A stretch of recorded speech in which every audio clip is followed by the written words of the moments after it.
So spellbinding sales, when you're a mystic, um,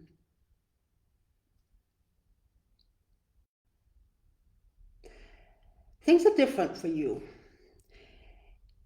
It's, I don't want to say normal people compared to mystics, but there is an energetic field that sets you apart as a mystic.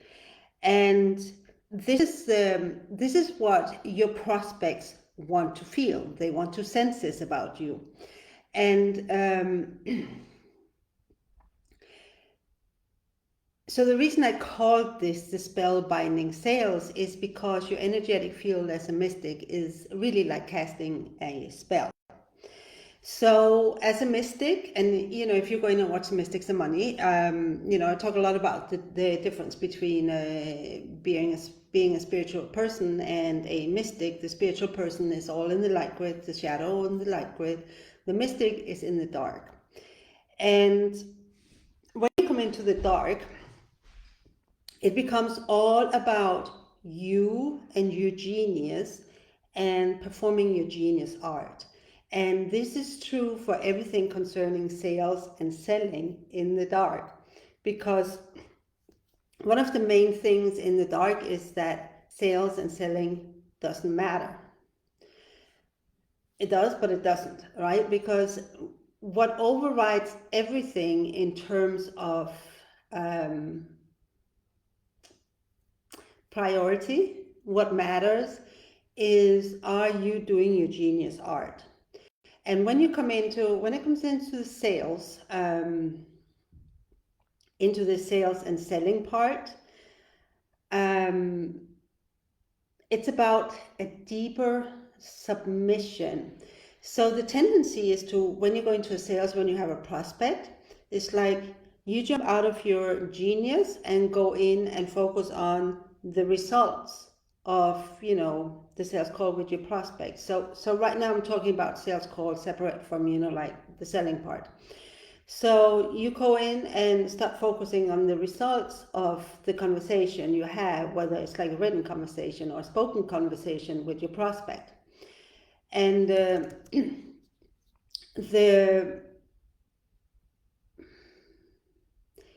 so it becomes about closing the sale, especially when you're short of money, when money matters because it doesn't like it, right? So rather than becoming a genius performance, it becomes about the result, the end result of this conversation. And when you go to this place, it's like your mind begins to focus on, what do I need to say to close the sale? What do I need to say to close the sale? So it's become, rather than speaking truth, like just the pure truth of the present moment, which is what your genius will help you do, it becomes about saying the things in a specific order that will lead you to the desired result, which is the closing of the sale. And that's a manipulation. It's like, because you are wanting to close the sale, so how can you lead that person to the sale? So when it comes to dark sales, spellbinding sales, you want to turn your sight inwards. Like, don't look at the other person, don't look at the end result. Turn the sights in, so it's pointing in, and you're looking just at your own genius art. So one of the ways you can do that is take the sales out of the sales conversation and make it a conversation where you bring in your genius and become fully present and available to whatever genius is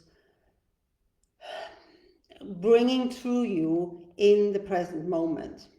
And I want to talk here about strawberries, because strawberries is like things you get that land in your mind that has no relevance to anything. It doesn't make sense, but when you speak it out loud, it's going to be life-changing for the receiver of your strawberry. And I call it a strawberry because, of a story from my past. But it's like a strawberry is like, what does a strawberry have anything to do with a sales call? And the strawberry can be anything, but it's like these are the things that, like, the strawberries carry codes that breaks through the illusion. And there's a reason why I call it weaving a spell of truth, because this is really what you do in a sales call as a mystic. So it's like the strawberry, which is one of the ways the spell of truth is being woven, is that it penetrates, it breaks through the human and lands in the space of the genius that your prospect carries inside. Everybody wants magic. We all want a magical life. And your strawberries, it's like when you're coming from magic, it's like your genius, or when you're coming from genius, your genius codes are reaching in to the other person's, like going beyond the other person's human and reaching in and activating their own genius. And their genius is going to want the magic. So it's going to activate their codes, the genius codes. Hey Mancha, it's going to activate the genius codes, leading them to, how do I say that? It's like once they can feel the call of their genius, even if they don't know what it is, if they can feel the call of their genius, it's going to start breaking through the human conditions and overriding the human, because the call from the genius is going to be so strong that it's going to be irresistible.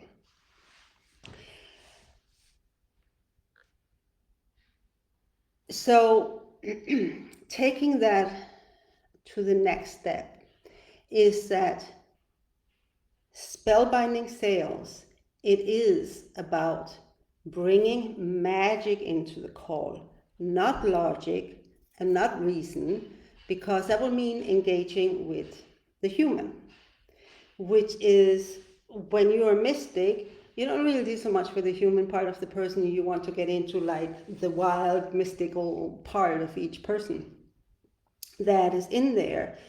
And you do this by bringing your genius magic into the sales call. And how that's going to look is going to be extremely unique to every single person.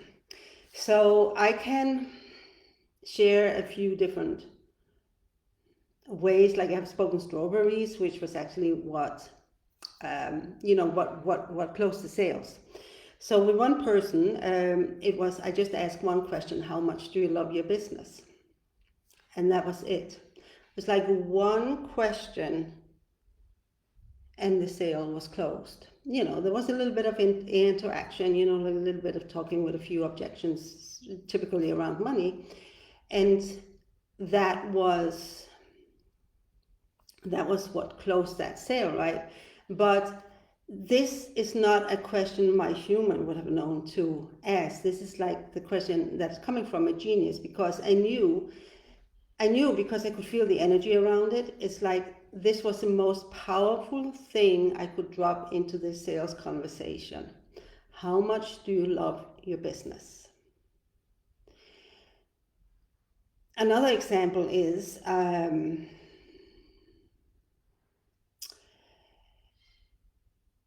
where I said, you want to know that magic is real. And it was a whole sales conversation about a 6-month container for 50K. But the strawberry, like where I put my genius in, was in, you want to know that magic is real. Because that was why this person was coming to me. It's like this longing to know the magic is real, not just believing it, but knowing it, living it. And another one I had was, where just channels and, like 3 words. It's like, you want to be a rich witch. And those phrases, I think of them as the strawberries, right? Because they're not logical, they're not really reasonable. Um, they kind of makes no sense. If you think of a sales conversation, it's like, this is what I'm going to provide, you with, this is what you're going to get out of this, out of working with me. It's activating. It's like waking up that longing for, a magical, mystical adventure that I believe, especially all dog workers, but it's like everybody longs for a non-boring, non-rote, non-normal life. That is like magic is in there, it's like, I want magic. If I can have magic, yes, I want it. There is, let me see how I can say this. So the call then becomes, it's a conversation, right? It's like I'm, talking, figuring out, so what is that you want? It's like, but I'm not looking for what, okay, let me explain in a different way. So in most marketing and in most businesses, you talk about like your service is about bringing people from pain island to pleasure island. So most people live on a pain island, and you'll describe, how painful it is to live on pain island. And then you describe pleasure island to them, which is like how wonderful life is when you live on pleasure islands. And then you say, I have the boat that can sail you there. But when it comes to mystics, right, we kind of like bypass Pleasure Island and goes right to Magic Island, because this is where people want to be. Pleasure Island is great, but after a while it becomes boring. You want to go where life is always going to be magical. And yes, you have the boat that is going to sail them there, but it's not really about the boat. It's like bringing up that longing in them to go beyond pleasure, not just about getting away from the pain, but actually go to a place where life is magical. And you can't really describe Magic Island for them, like you can describe Pale Island, you can describe Pleasure Island, but you can't really describe Magic Island, because it's the way magic show up for each person is different. It's unique to each person. But you can have them feel Magic Island, how it is to live in Magic Islands by you bringing your genius magic codes to the conversation. So the conversation becomes really about the longing for magic, even if you never, ever, ever, ever speak this word. So, and it doesn't depend, it doesn't matter which area of life that, you're having your business in. It's like people want magic more than anything else in life. And when you come into this, it's like, yes, I have magic and I can take you into magic. This is what my magic does. It takes you to a portal into your magic, your very own unique magic. And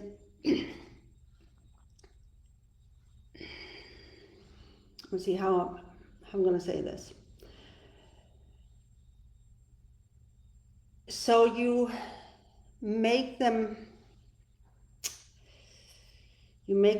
tell them, you share with them. It's like dropping the codes of like this magical portal that they can step into in your world, because this is what your world is about. It has these magical portals, and through the portal they will enter into a magical realm. The important thing is, it's not about words. It's about the energy you bring to the call. It's like this magic needs to be felt by your prospect. Otherwise, it's just going to be words, and who wants to, buy words? You have to bring in like the energy of the magic. And this is what I mean when I say you got to weave a spell, because once you start bringing in magic yourself, like your magic codes are going to start weaving, and they're going to start weaving, and they're going to start weaving, and they're going to start weaving. And the words you channel, the words that come to you, the questions, the conversation that you are initiating with your prospect, it's like you're constantly weaving. And there will come a point in the sales conversation where you will know that the weaving is complete, right? It's like you have cast the spell. And the spell you have cast is the truth, or that breaks through to the truth that logic and reason is boring. Your prospect wants magic and mystery. It's the magnificence of life, the wonderful life, the glorious life, the wild, crazy, weird, outrageous, um, audacious living. It's like this feeling of being completely free to just be as big as you want to be and be as much crazily you as you want to be. Like, you don't have to fit yourself into other people's boxes, right? This is the feeling, or this is what the spell of truth awakens them to see. It's like, this is because most people come into a sales call, it's like they have this longing, but they also have, like, there has to be a reason for it. It has to be reasonable. I'm going to get something specific out of it, something tangible. I'm going to learn this. I'm going to learn this. I'm going to learn this. But when mystics sell, they sell mystery and magic. Mystery and magic leads to tangible, positive changes, and those are a side effect of bringing mystery and magic into other people's lives, awakening them to their own mystery and magic.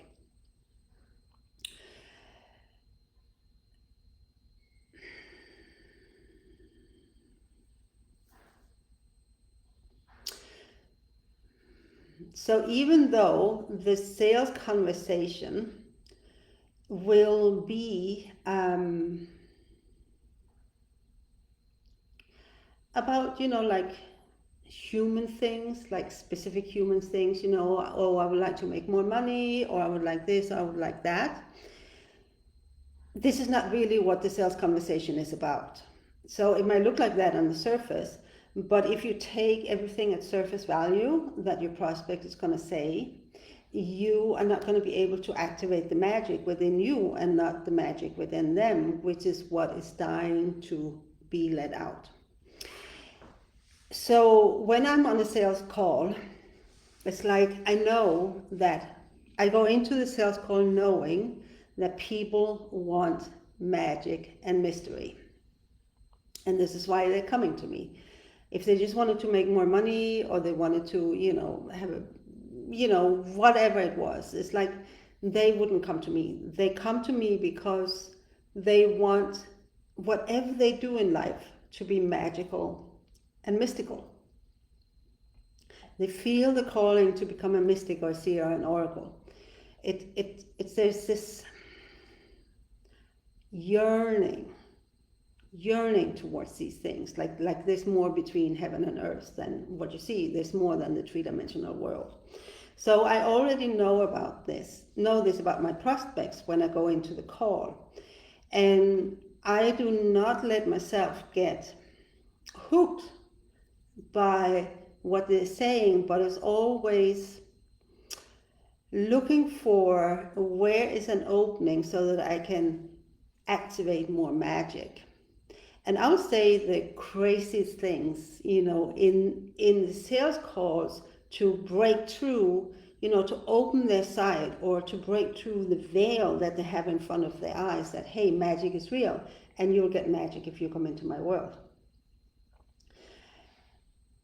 And my job is to say, my magic is to know what to say, or be available to channel what comes through, to break the veil of being a human and awaken them to the fact that, yes, they are a magical genius giant that has like this wild and wonderful and magnificent genius art that is dying to be expressed out into the world, and that they are dying to die to. They are dying to let themselves just submit to that genius. It's like let that genius that wants to be expressed like come to the forefront in their lives, and like live a life according to the genius, not according to the fears, or not according to how it should be, or not according to the idea of how life should be, because there's no magic in it, there's no mystery. So this is what, it's like weaving the spell. You do that with your own coach, you do that with channeling what comes through you.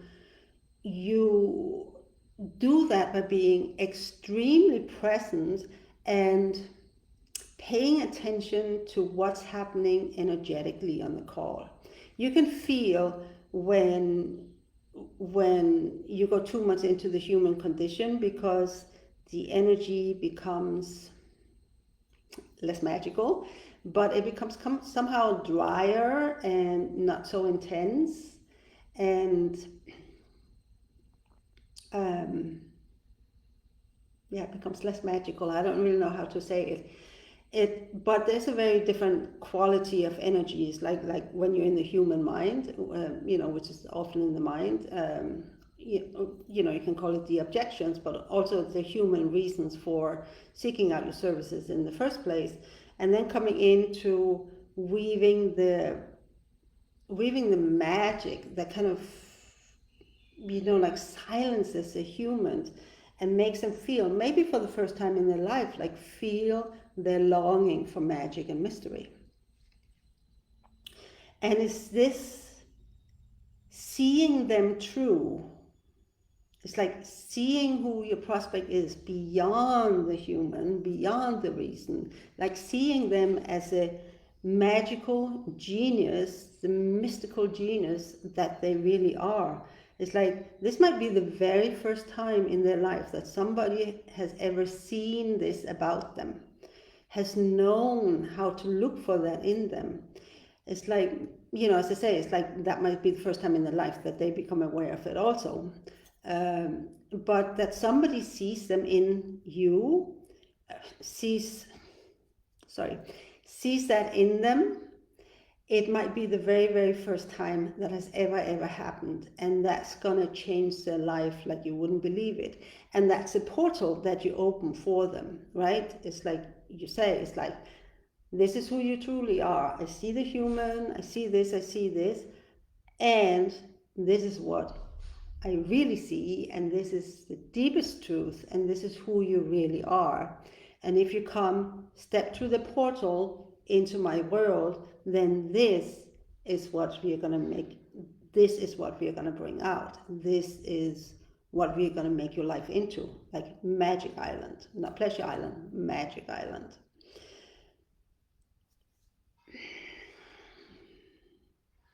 And then you cast a spell, right? You cast a spell. The magic is great. The magic has been building up. The spell is now doing its work. And that's when you go silent. That's when you go silent. Because now you have to make them see the truth about themselves, what they really yearn for. And then you go silent. Because the next step is up to them. They have to want the magic enough to step through the portal on their own. You don't need to, pull them through the portal, because then you end up having to hold their hands the whole time. It's like it has to be a self-chosen step.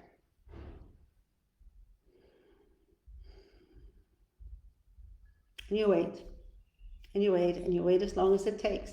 And it can be uncomfortably silent for several minutes, and that's okay too. You just sit there and you hold the portal open.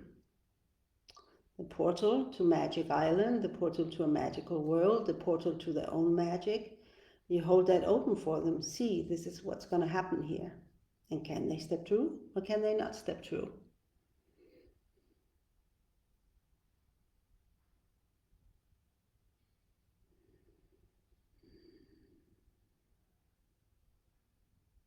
And if they say yes, then you close the sale, and then you figure out all the practical stuff.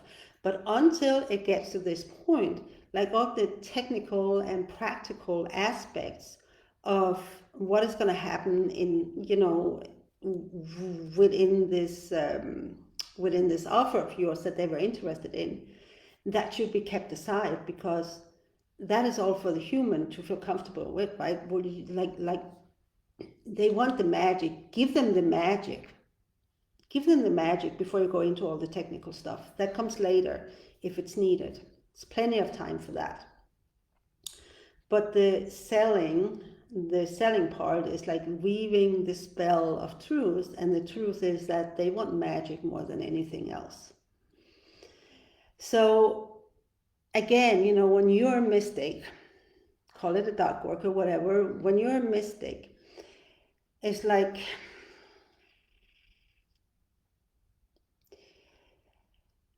you can't speak to your prospect as a human being, but as a fellow mystic in the creation, like a fellow mystic apprentice maybe, or a different kind of mystic, who's going to need to learn a different kind of mysticity. And when you see your prospect as another mystic, that helps you also remain in your own mystic genius and speaking from that place of mystical magic. And this is where the two of you meet. This is where the portal between you is opening up. Like you come in with, as your mystic genius, you open the portal to your prospect mystic genius, and then it's like you just open the portal. You don't have to pull people through it, because that's always going to be on them. You're never going to take responsibility or make people's choices for them. So it's absolutely going to be their own.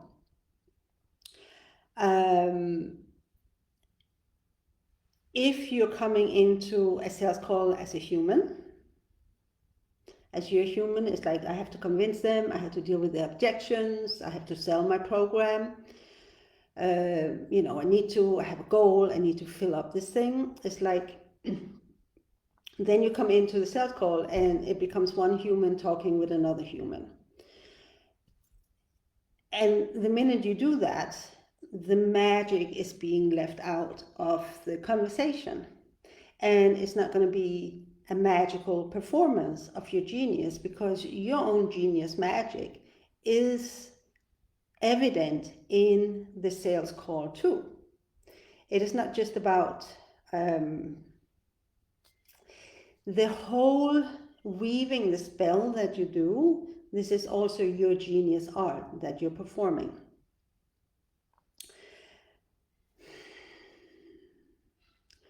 And as a mystic, as a dark worker with your own genius, your job is always to submit to your genius first and foremost. And the more you submit to your genius, the more you allow your human to drown in your genius, the more powerful and potent are going to be the codes, the magical mystical codes that you bring to your prospect.